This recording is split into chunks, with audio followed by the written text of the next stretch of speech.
आप देख रहे हैं सौगंध टीवी, सौगंध वतन की। नहीं, सरकार मानती है इस बात को कि दोनों का थॉट मिलता है, लेकिन ये इनका एग्रेसिव रोल जहाँ होता है तो सरकार जो है वहाँ पे अपने को पीछे खींच लेती है। बिल्कुल कोई भी ऐसा काम होगा तो सरकार की छवि पे असर पड़ेगा, तो सरकार वैसे संगठन से दूरी बना के रहना चाहेगी।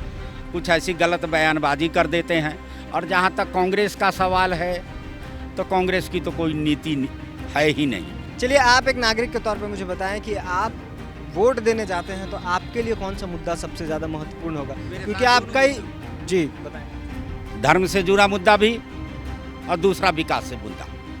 नमस्कार, मैं हूं तुषार और आप देख रहे हैं सौगंध टीवी। असम के चीफ मिनिस्टर हेमंत बिस्वा शर्मा, उनका एक कुछ दिन पहले बयान आया था कि बीजेपी आरएसएस का बजरंग दल से कुछ लेना देना नहीं है। अब इस बयान के कई मायने निकाले जा रहे हैं। कईयों का कहना है कि बजरंग दल के उग्र हिंदुत्व की राजनीति से सरकार अपने आप को पीछे खींच रही है, क्योंकि बहुत बार बोलते नहीं बनता है सरकार को उनके जो कारनामे रहते बजरंग दल के। और जो बजरंग दल के कुछ पदाधिकारी हैं वो भी काफ़ी नाराज़ है हरियाणा सरकार से, क्योंकि हमने देखा जिस तरह से नूह में वायलेंस होता है उसके बाद से ही उनका जो रुख है, उनका कहना है कि वो सरकार के तौर तरीक़ों से खुश नहीं है और कई बजरंग दल के जो पदाधिकारी उन्होंने इस्तीफ़ा दिया है। अब इस पूरे पेज पे आज लोगों से बात करेंगे और पूछेंगे, जानेंगे कि क्या जो बजरंग दल के लोग हैं या बजरंग दल जो संस्था है उससे सरकार अपने आप को पीछे खींच रही है या एक पॉलिटिकल स्ट्रैटेजी है। क्या लगता है सर आपको? देखिए, एक्चुअली ये तो एक संगठन है, ये सबसे पहले जान लेना, आरएसएस हो या ये हो।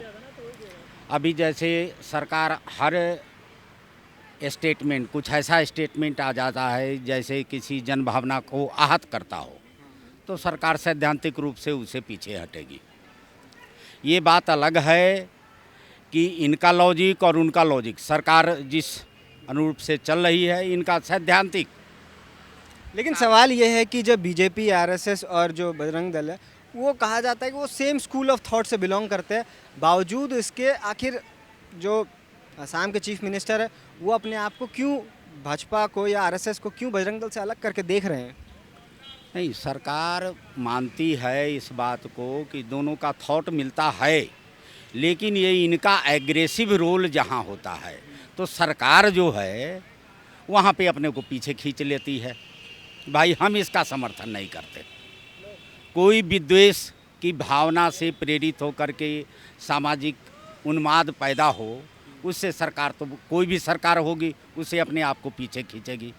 आपको लगता है कि बजरंग दल बहुत बार इस तरीके के कारनामे कर कभी ऐसा, और उसमें कुछ एक पदाधिकारी, हर कोई नहीं, वो अपने आप को संयमित नहीं कर पाते, कभी कभी उल्टी सीधी भाषा का प्रयोग कर देते हैं, एग्रेसिव हो जाते हैं। उसके वजह से सरकार निश्चित रूप से चाहेगी जो किसी पद पे बैठा हो वो उसका कभी भी सपोर्ट नहीं करेगी। जिस तरह से हम देखते हैं कि जो बजरंग दल है उन पे कई सारे आरोप लगते हैं, कई हिंसाओं में उनका नाम आता है और ऐसा कहा जाता है कि वो खुले तौर पे हथियारों का प्रदर्शन करते हैं।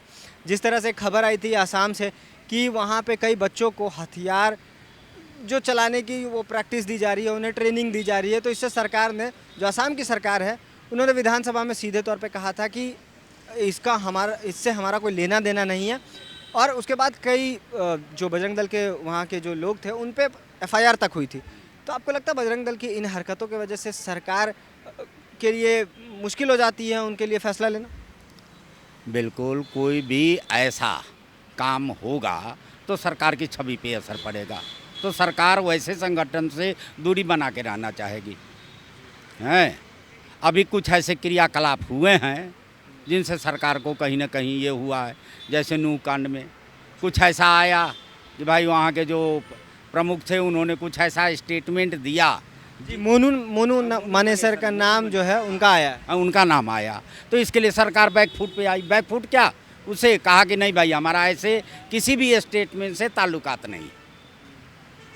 ये बात अलग है कि जिस हिंदुत्व के एजेंडे पे वो चलते हैं, ये एजेंडा इनका है, लेकिन ये थोड़ा ज़्यादा एग्रेसिव है, इसलिए सरकार उनको उतना ज़्यादा इम्पोर्टेंस नहीं देती। एक और सवाल है कि जिस तरह से हमने देखा कि जब कर्नाटक का चुनाव होने वाला था उससे पहले कांग्रेस का एक बयान आया था और उन्होंने अपने मैनिफेस्टो तक में ये लिखा था कि अगर उनकी सरकार बनती है तो बजरंग दल को बैन कर दिया जाएगा। तो आप इस चीज़ को कैसे देखते हैं? क्या बैन करना, अगर उनका ये जो मैनिफेस्टो में था ये सही था, गलत था? नहीं नहीं, बैन तो नहीं करना चाहिए। कोई ऐसा संगठन नहीं है वो, हम इस बात को मानते हैं। कुछ लोग उसमें ऐसे हैं जो ज़्यादा एग्रेसिव होकर के, समझे, कुछ ऐसी गलत बयानबाजी कर देते हैं। और जहाँ तक कांग्रेस का सवाल है तो कांग्रेस की तो कोई नीति है ही नहीं। नीति और नियति दोनों में खोट है। इलेक्शन के पहले था कि हम बजरंग दल पे ये लगाएंगे, और आते आते जैसे सरकार बनी स्पष्ट रूप से उन्होंने कहा हम बजरंग दल पे कोई भी ये अंकुश लगाने को तैयार नहीं है। तो आपको लगता है कि उन्हें लगा देना चाहिए था क्या? नहीं, अगर वो ऐसा उनके इसमें था घोषणा पत्र में तो उनको लगाना चाहिए था, लेकिन उनको ये डर था कि शायद हिंदू वर्ग का बहुत बड़ा वर्ग है, हिंदू समुदाय से टूट जाएगा, मेरे खिलाफ हो जाएगा, और ये ठप्पा हमको लग जाएगी कि खास एक वर्ग का हम लोग जो है प्रतिनिधित्व करते हैं। उसका वोट पाने के लिए कुछ भी स्टेटमेंट, अनर्गल बयानबाजी कर देते हैं। एक चीज़ हम देखते हैं कि अभी कुछ सालों से, या यूं कहें कि जो बीजेपी की राजनीति है वो हिंदुत्व पे है, तो धर्म की राजनीति आप कितना सही मानते हैं, धर्म की राजनीति करने को? नहीं, देखिए, धर्म पे राजनीति नहीं होनी चाहिए, लेकिन अगर कोई धर्म पे कुठाराघात करता है तो उसको जो है माने प्रोटेक्ट करने का ये होना चाहिए। वो बीजेपी करती है, क्योंकि एक बीजेपी बड़े समुदाय को लेके वो ये नहीं चाहती कि भाई जहाँ हमारी सबसे बड़ी आबादी है उस जनमानस को हम कहीं आहत करें, उसको चोट पहुँचाए, इसलिए उस वर्ग का वो सपोर्ट करती है, लेकिन साथ ही साथ दूसरे वर्गों का वो अपमान भी नहीं करती। कभी आपने बीजेपी के बड़े लीडर के मुंह से ये बात नहीं सुनी होगी कि इस संप्रदाय के लोग ऐसे हैं वैसे हैं, जबकि इंडिया गठबंधन के बहुत सारे नेताओं का बयान ना इस ढंग से आया है, जो बहुसंख्यक को ही हमेशा जो है उनके खिलाफ में कुछ गलत सलत बयानबाजी करते रहते हैं। एक और सवाल है कि जो चुनाव का जो मुद्दा होता है वो धर्म से जुड़ा मुद्दा ज़्यादा महत्वपूर्ण है या फिर गवर्नेंस से जुड़ा मुद्दा ज़्यादा महत्वपूर्ण है? क्योंकि हम देखते हैं कि जिस तरह से रोटी कपड़ा बिजली मकान इस तरह के बात को छोड़कर, सड़क सुविधा जो इस तरीके की बात होती है, जो आम जिंदगी में जो ज़रूरत है उसको छोड़कर धर्म की जो आड़ में जो राजनीति होती है वो ज़्यादा प्रभावी आजकल नज़र आ रही है। तो आपको लगता है कि जो बेसिक नीड की जो राजनीति वो करनी चाहिए, जो लोगों के हित में जो राजनीति है, जो लोगों को काम आ सके, उस तरीके की राजनीति होनी चाहिए? देखिए, राजनीति तो बेसिक चीज़ों पे ही होनी चाहिए, विकास पे होनी चाहिए, रोज़गार पे होनी चाहिए, सब कुछ। लेकिन क्या है, जब इलेक्शन का समय आता है, कोई भी पार्टी हो, वो बीजेपी हो या ये हो, जो चीज़ इंसान के दिल को बहुत जल्दी आहत करता हो या छूता हो, प्रभावित करता हो। चलिए, आप एक नागरिक के तौर पे मुझे बताएं कि आप वोट देने जाते हैं तो आपके लिए कौन सा मुद्दा सबसे ज़्यादा महत्वपूर्ण होगा? क्योंकि आप कई, जी बताएं। धर्म से जुड़ा मुद्दा भी और दूसरा विकास से मुद्दा। अगर किसी एक चीज़ को चुनना हो तो किसे चुनेंगे आप? नहीं, मैं दोनों पे 50-50। धर्म भी मेरे लिए मायने रखता है। कोई हमारे धर्म को आहत करे, उस पर गलत स्टेटमेंट दे, गलत बयानबाजी करे, तो सबसे पहले धर्म।